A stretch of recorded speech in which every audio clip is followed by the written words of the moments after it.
आधी रात हो चुकी थी। जमालपुर शहर सन्नाटे की गोद में समा गया था, लेकिन इस खामोशी को थोड़े थोड़े अंतराल पर चौकीदार की आवाज तोड़ रही थी। जागते रहो, जागते रहो। अचानक ना जाने ऐसा क्या हुआ कि तेज तेज हवाएं चलने लगी। रात के अंधेरे में 3 साए दूर से आते हुए नजर आए। उन्हें देखकर कुत्ते जोर जोर से भौंकने लगे। ये इतनी जोर जोर से भौंकने क्यों लगे?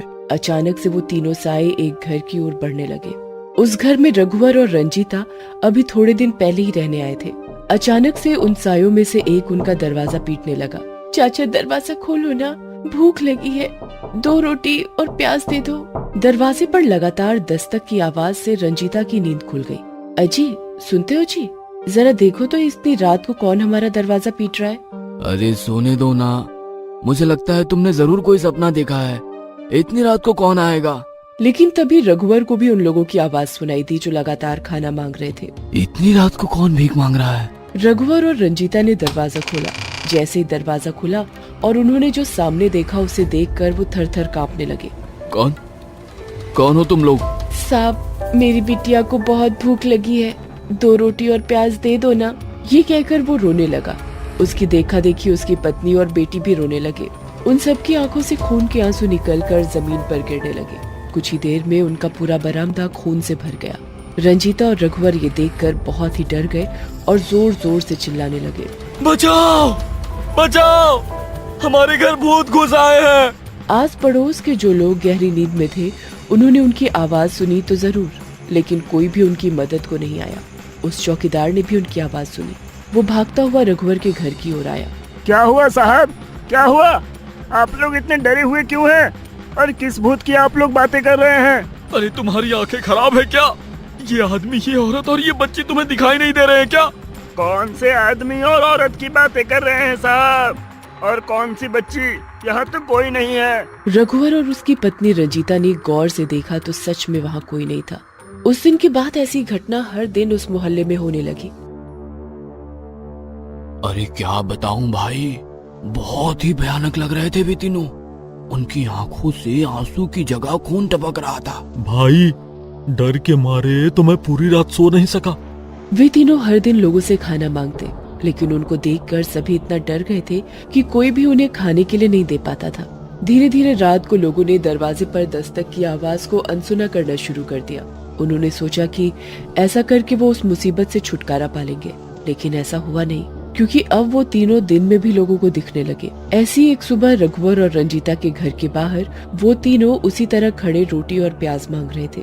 सुनते हो जी, ये तीनों हम लोगों से रोटी और प्याज ही तो मांगते हैं और कुछ तो नहीं करते, फिर हम लोग इनसे इतना डरते क्यों है? रंजीता, मुझे लगता है हमें इन्हें रोटी और प्याज दे देना चाहिए। क्या पता ये लोग उसे लेकर यहाँ से हमेशा के लिए चले जाएं। ये कहकर रघुवर और रंजीता घर के अंदर से रोटी और प्याज लेकर आए और उन्हें खाने के लिए दिया। मुन्नी, ये ले रोटी और प्याज, तुझे बहुत भूख लगी है ना? हाँ? मुन्नी ने अपना मुंह खोला, लेकिन ये क्या, रोटी मुंह में डालने के बावजूद वो रोटी नहीं खा पा रही थी। पापा, मैं रोटी नहीं खा पा रही हूँ, जल्दी खिला दो ना, नहीं तो मैं भूख से मर जाऊंगी।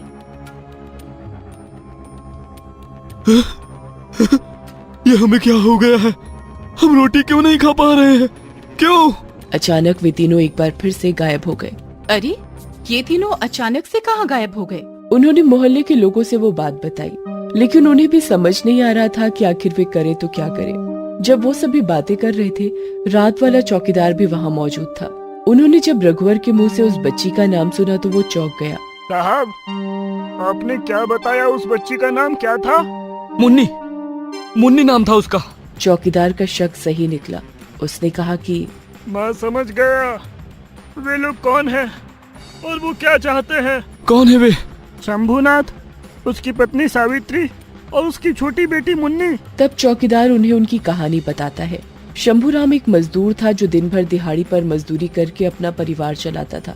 वो ज्यादा तो नहीं कमाता था, लेकिन वो जितना भी कमाता उसी में वो और उसकी पत्नी सावित्री और बेटी मुन्नी खुश रहते। अरे हाँ बाबा, हाँ, तुम्हारी किताबें मैं कल जरूर ले आऊंगा।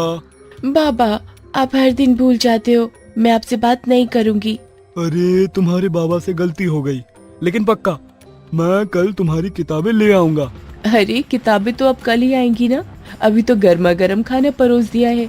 मुन्नी तुम्हें नहीं खाना तो मैं ही खा लेती हूँ, खा लूँ क्या? मुन्नी और शंभूराम दोनों भागते हुए आए और खाना खाने लगे। कुछ दिनों बाद बारिश का मौसम शुरू हो गया और इस बार बारिश ने तो सारे रिकॉर्ड तोड़ दिए। बूंदों का बरसना शुरू होता तो ये चलता ही रहता। शंभूराम का दिहाड़ी का काम बिल्कुल ठप पड़ गया था। 4-5 दिनों से वो घर पर ही था। गरीब का 4-5 दिन घर बैठ जाने का मतलब उसकी रोटी पर आफत आ जाना। धीरे धीरे घर का राशन बिल्कुल खत्म हो गया था। अब तो जेब में पैसे भी नहीं थे कि वो कहीं से राशन ला पाता। कल से घर में खाने का एक भी दाना नहीं है। मेरी बेटी और पत्नी भूखे बैठे हैं। ये बारिश तो रुकने का नाम ही नहीं ले रही है, जो मैं कुछ कमा कर लाऊं और इनका पेट भरूं। एक और दिन पानी पीकर निकल गया, लेकिन इस तरह कब तक पानी पीकर वे काम चलाते। अगले दिन शंभूराम अपनी खिड़की से बाहर झांकते हुए बारिश के बंद होने का इंतजार कर रहा था। तभी भूख के मारे मुन्नी बेहोश हो गई। मुन्नी, मुन्नी, क्या हुआ बेटी? उठना तो, उठना बेटी। सुनते हो जी, लगता है मुन्नी भूख से बेहोश हो गई है। इसके लिए कहीं से कुछ न कुछ तो लाना ही पड़ेगा। शंभूराम किसी तरह बाहर निकला और उस बाढ़ जैसे हालात में लोगों से मदद करने की गुहार लगाने लगा। वो हर एक दरवाजे को पीटता और उनसे खाने के लिए मांगता। दरवाजा खोलिए भैया, थोड़ी मेरी मदद कीजिए, 2 रोटी और प्याज दे दीजिए। मेरी बीवी और बच्ची बहुत भूखे हैं। मेरी बच्ची तो भूख के मारे बेहोश भी हो गई है। लोगों ने शंभूराम की बात सुनी तो जरूर, लेकिन सुनकर अनसुनी कर दी। वो बेचारा भूखा प्यासा इस घर से उस घर तक मदद की गुहार लगाता, लेकिन किसी का भी दिल नहीं पिघला। थक हार कर वो अपने घर की ओर लौटने लगा, लेकिन जब वो घर पहुंचा तो सब खत्म हो गया था। उसकी बच्ची का मृत शरीर उसकी पत्नी की गोद में था। मुन्नी, मुन्नी, अरे उठना तू, उठना बेटी, क्या हो गया तुझे? अरे उठना। लेकिन मुन्नी तो सदा के लिए सो गई थी, लेकिन अभी एक और बिजली गिरनी बाकी थी। भूख के मारे सावित्री ने भी दम तोड़ दिया। शंभूराम के सामने अब उसकी पत्नी और बेटी की लाश पड़ी थी। वो उसे घूर घूर कर देखता और आंसू बहाता। कुछ देर बाद वो भी उनके पास उनकी दुनिया में चला गया। ये उन्हीं तीनों की आत्मा है जो भटक रही है साहब। हम कहने को तो इंसान है, लेकिन मुसीबत में जब हम किसी की मदद ही ना करें तो फिर इंसान कैसे? मोहल्ले के सभी लोगों को बहुत पछतावा हो रहा था। उन्हें लग रहा था कि कहीं न कहीं वो लोग भी शंभूनाथ के परिवार के गुनहगार हैं। इसलिए उन सभी ने ये प्रण लिया कि अब वे सभी हर सुख दुख में सबका साथ देंगे। उनके दरवाजे से कोई भूखा नहीं जाएगा। वो सभी एक दूसरे की मदद करेंगे। यही नहीं, शंभूनाथ और उसके परिवार की आत्मा की शांति के लिए वे एक पूजा भी करेंगे। उन सभी ने जो प्रण लिया वो किया। पूजा के बाद शंभूनाथ के परिवार की आत्मा को शांति मिल गई। अब उस शहर में सभी एक दूसरे की मदद करते हैं। वहाँ कोई भूखा नहीं सोता। धर्मपुर गांव में रानी उसके परिवार के साथ रहती थी। रानी के परिवार में रानी का पति विजय, रानी की सास सुमित्रा और रानी की ननद गायत्री रहते थे। रानी के ससुराल वाले उसको बहुत परेशान करते थे।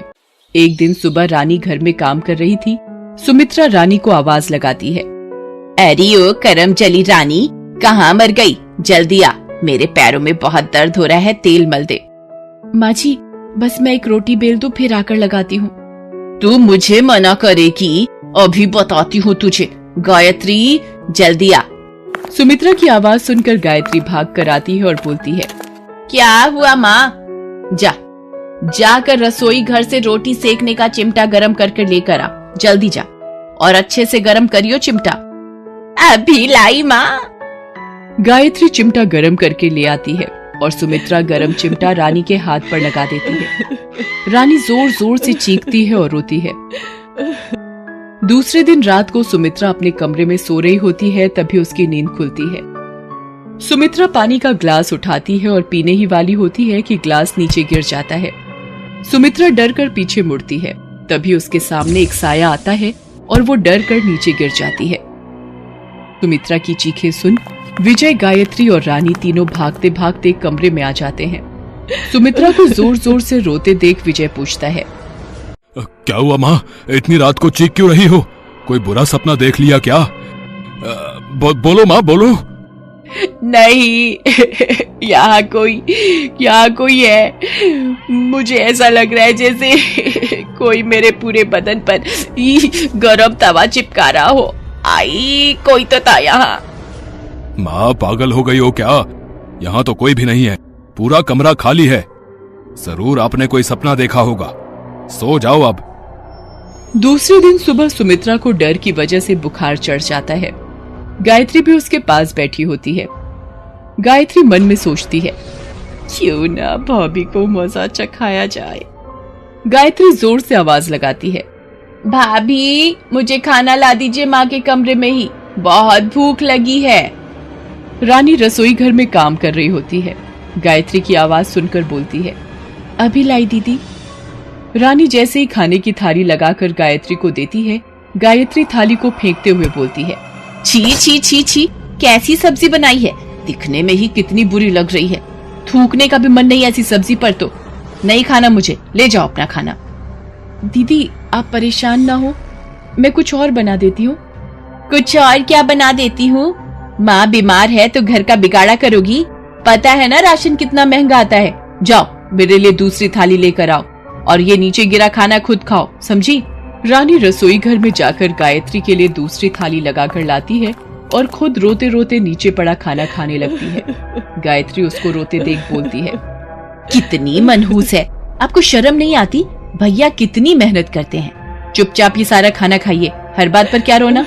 रात को गायत्री कमरे में सो रही होती है, तभी अचानक उसको कोई जोर से थप्पड़ मारता है।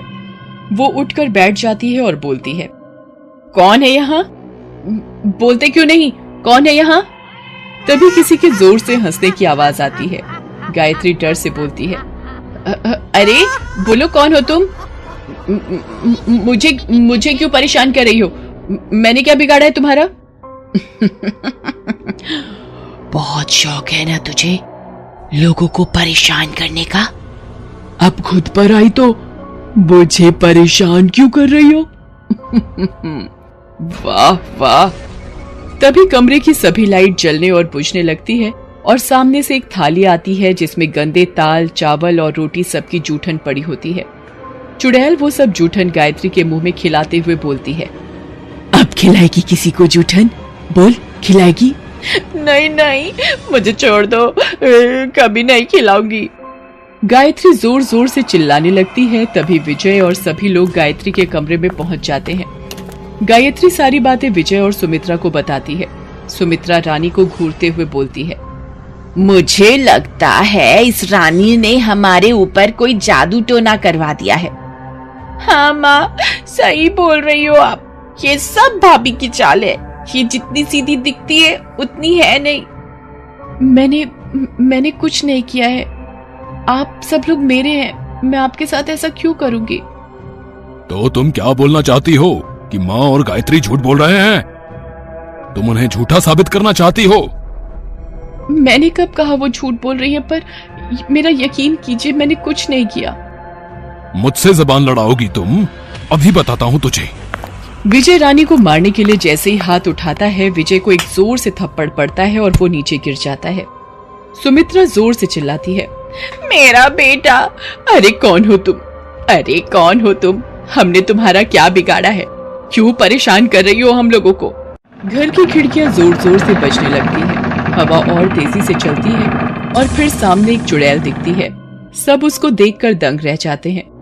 डरावना जला हुआ चेहरा चुड़ैल रानी से बोलती है, तुम्हें शायद मैं याद नहीं, मेरा नाम विद्या है, तुम्हारी बचपन की बेस्ट फ्रेंड। हम दोनों स्कूल में हमेशा साथ में रहते थे, पर मेरे पापा का ट्रांसफर बाहर होने की वजह से मुझे शहर जाना पड़ा और हम दोनों की दोस्ती टूट गई। विद्या, पर तुम ऐसे मेरे परिवार वालों को परेशान क्यों कर रही हो? क्योंकि ये लोग तुम्हारे साथ भी वही कर रहे हैं जो 2 साल पहले मेरे साथ हुआ था। मतलब? शहर जाने के कुछ सालों बाद मेरी शादी हो गई। शादी होने के दूसरे दिन से ही मेरी ननद, सास और पति तीनों ने मुझे बहुत परेशान किया, मुझे रोज बहुत टॉर्चर किया। मैं सब कुछ सहते सहते थक गई थी, पर फिर भी मैंने हिम्मत नहीं हारी।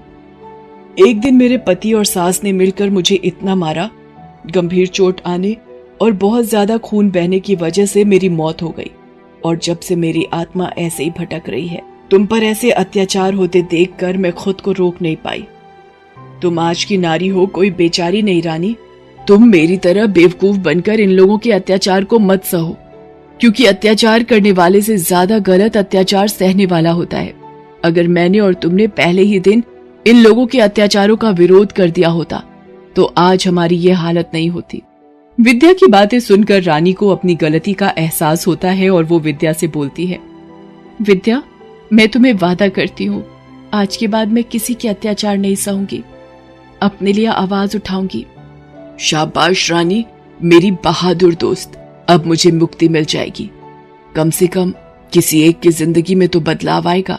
विद्या चुड़ैल गुस्से से विजय, सुमित्रा और गायत्री को देखते हुए बोलती है, अभी तो मैं जा रही हूँ, पर आके से मेरी दोस्त को परेशान किया तो नहीं नहीं, उसकी जरूरत ही नहीं पड़ेगी।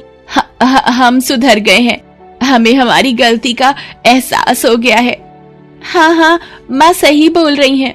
माफी मुझसे रही रानी से मांगना, तुम लोगों ने बहुत गलत किया उसके साथ। चुड़ैल इतना बोलकर गायब हो जाती है। विजय, सुमित्रा और गायत्री को अपनी गलती का एहसास होता है और वो रानी के साथ अच्छे से व्यवहार करना शुरू कर देते हैं।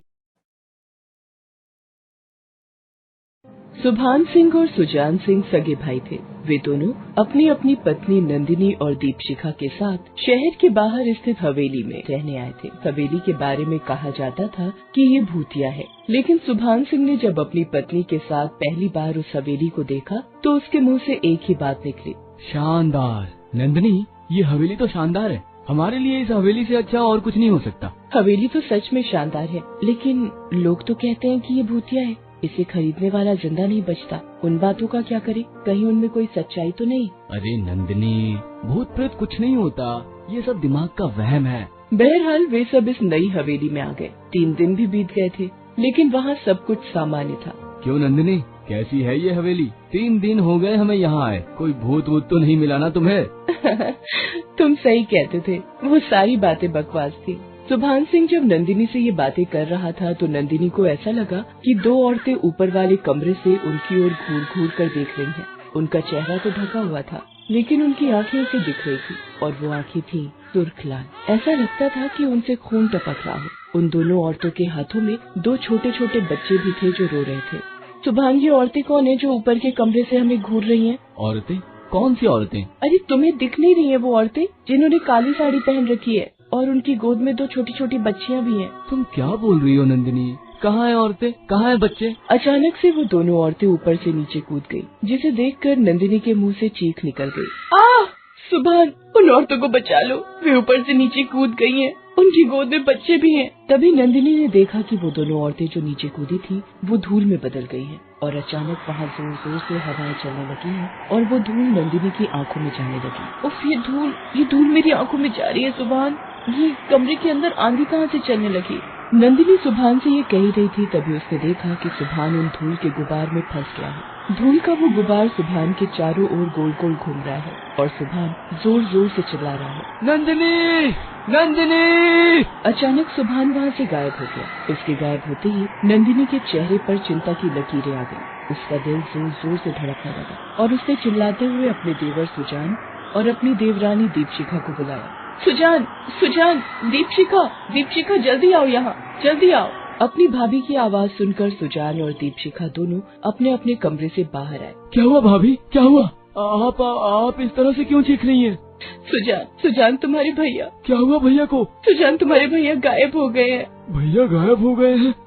ये आप क्या कह रही हैं? उसके बाद नंदिनी ने सारी बात सुजान को बताई, जिसे सुनकर सुजान और दीपशिखा दोनों चौंक गए। ये आप क्या कह रही हैं दीदी? आंधी, धूल का गुबार, भैया उस गुबार में गायब हो गए। आपकी तबीयत तो ठीक है ना? अरे मैं बिल्कुल ठीक हूँ, लेकिन तुम्हारे भैया ठीक नहीं है। वो ये बातें कर ही रहे थे, तभी सुभान ऊपर की सीढ़ियों से नीचे उतरता हुआ आया, जिसे देख नंदिनी चौंक गई और सुभान, तुम ठीक हो? हाँ, मैं बिल्कुल ठीक हूँ। मुझे क्या हुआ है? तुम तो उस धूल के बवंडर में गायब हो गए थे ना? उसकी बातों को सुनकर सुभान जोर जोर से हंसने लगा। उसकी हंसी के साथ साथ फिर से वहाँ जोरों की हवा चलने लगी। फिर से धूल का बवंडर उठा और उस बवंडर में सुभान समा गया। तुम लोग मेरी बातों पर यकीन नहीं कर रहे थे ना? अब बोलो, हुआ यकीन? सुभान को गायब होते हुए इस बार सभी ने देखा था, इसलिए सभी के चेहरे पर खौफ साफ साफ दिख रहा था। तभी उन सभी के कानों में बच्चियों के रोने की आवाज आई। वे सभी आवाज की दिशा में बढ़े तो उन्होंने देखा कि एक लकड़ी के बंद पड़े संदूक से वो आवाजें आ रही हैं। ये आवाज तो इस पुराने संदूक से आ रही है, लेकिन ये कैसे हो सकता है? तभी उस संदूक का ढक्कन जोरों की आवाज के साथ खुल जाता है और उससे दो औरतें बाहर निकलती हैं, जिनकी गोद में दोनों बच्चियां हैं और वो रोए जा रही हैं। उन औरतों का चेहरा ढका हुआ है। कौन हो तुम लोग और हमारे घर के संदूक में क्या कर रही हो? उसकी इस बात पर उन दोनों औरतों ने उन्हें चुप रहने का इशारा किया और गुस्से में बोली, देखो हमारी बेटियां सो रही हैं, इसलिए शोर मत करो, चले जाओ यहाँ से। अरे ये क्या जबरदस्ती है? ये हमारा घर है और तुम हमें ही यहाँ से जाने के लिए कह रही हो? तुम्हारा घर नहीं है ये हमारा घर है, हमारा। सुजान तुम जल्दी से पुलिस को फोन करो, अब वही निपटेगी इनसे। सुजान अपना मोबाइल निकाल कर नंबर डायल कर ही रहा होता है कि दूसरी औरत घूर कर उसकी ओर देखती है और फिर कहती है, पुलिस। अब हम वो कमजोर बहनें नहीं है, अब हमको जवाब देना आता है। ये कहकर वो उसके मोबाइल की ओर घूर कर देखती है। उसकी आंखों से एक किरण निकलती है और मोबाइल पर पड़ती है। मोबाइल धीरे धीरे गर्म होने लगता है। अरे ये मोबाइल इतना गर्म कैसे होने लगा? कुछ ही सेकंड में मोबाइल की बैटरी से जोरदार धमाका हुआ और उस धमाके में सुजान की धज्जियां उड़ गई। उसके शरीर के अंग इधर उधर जमीन पर गिरकर तड़पने लगे। अरे ये सब कैसे हो गया? तुम्हें बोला था ना मेरी बच्चियां सो रही हैं, लेकिन तुम लोगों ने मेरी बात नहीं सुनी। ये कहकर वो दोनों औरतें अपनी बच्चियों को लोरी गाकर सुलाने लगी। आजा री निंदिया रानी आजा, मुन्नी को सुलाने निंदिया रानी आजा, आजा री निंदिया रानी आजा, मुन्नी को सुलाने निंदिया रानी आजा। लोरी गाते हुए वे दोनों फिर से उस संदूक में चले गए और संदूक अपने आप बंद हो गया। दीपशिखा और नंदिनी की हालत उस समय ऐसी थी कि वो चीखना तो चाहते थे, लेकिन मुंह से आवाज ही नहीं निकल रही थी। वे दोनों रोए जा रही थी। सभी लोग ठीक कहते थे, ये हवेली भूतिया है, इसे खरीदने वाला जिंदा नहीं बचता। तो क्या दीदी, हम भी मारे जाएंगे? लेकिन हमने क्या बिगाड़ा है किसी का? उन्होंने जैसे ही ये कहा, उन्हें फिर से बच्चियों के रोने की आवाज आई, लेकिन इस बार वो आवाज संदूक से नहीं आ रही थी। वो आवाज आ रही थी हवेली में टंगे उस झूमर से, जहाँ पर वो दोनों चुड़ैल औरतें बैठी हुई थी। रानी दीदी, इनसे पूछो कि हमने क्या बिगाड़ा था, जो इनके ससुर दीवान सिंह ने इस हवेली के लालच में हम दोनों को हमारी बच्चियों समेत इस संदूक में बंद कर दिया था और बाहर से ताला लगा दिया था। दीवान सिंह और राघवेंद्र सिंह कहने को तो पक्के दोस्त थे, लेकिन दीवान सिंह की नजर राघवेंद्र की आलीशान हवेली पर थी, क्योंकि उसने राघवेंद्र सिंह से सुना था कि हवेली के तहखाने के नीचे उनके पुरखों का खजाना छिपा हुआ था। दीवान सिंह उसे किसी भी तरह हथियाना चाहता था और इसी लालच में आकर उसने राघवेंद्र सिंह को जहर देकर मार दिया। लेकिन उनकी बेटियों रानी और तारा को इसका पता लग गया। तुम्हारे बाप को तो मैंने मार दिया, अब तुम दोनों मेरे रास्ते का रोड़ा हो, इसलिए तुम्हें मार कर मैं इस हवेली और इसके खजाने पर अपना कब्जा कर लूंगा। दीवान सिंह ने राघवेंद्र सिंह की दोनों बेटियों को उसकी बच्चियों समेत संदूक में बंद कर दिया। वो बेचारी चिल्लाती रही, खोलो, अरे कोई खोलो इस संदूक को, खोलो चाचा जी, देख लेना ये लालच आप पर बहुत भारी पड़ेगा। उनकी बच्चियां जोर जोर से रो रही थी, उन सभी का दम घुट रहा था। आखिरकार उन सब ने दम तोड़ दिया। उसके बाद उन सभी की आत्माएं यहाँ भटकने लगी। दीवान सिंह ने उस खजाने को पाने की कोशिश में अपने दोस्त और उसकी बच्चियों को मार तो दिया, लेकिन उन आत्माओं ने उसे भी नहीं छोड़ा और उसे भी मार दिया। सालों बाद उसके बच्चे जब अपनी पत्नियों के साथ वहाँ आए तो वो आत्माएं फिर से जाग गई। ये हवेली हमारी है, हमारी रहेगी, यहाँ जो आएगा उसे हम मार देंगे। ये कहकर उन दोनों चुड़ैलों ने नंदिनी और दीपशिखा को उस संदूक में बंद कर दिया और बाहर से ताला लगा दिया। नहीं, छोड़ दो हमें छोड़ दो। चिल्लाते चिल्लाते उन दोनों ने भी संदूक के अंदर दम तोड़ दिया। कहते हैं आज भी उस हवेली की तरफ कोई नहीं जाता, क्योंकि जो वहाँ गया वो कभी नहीं लौटा।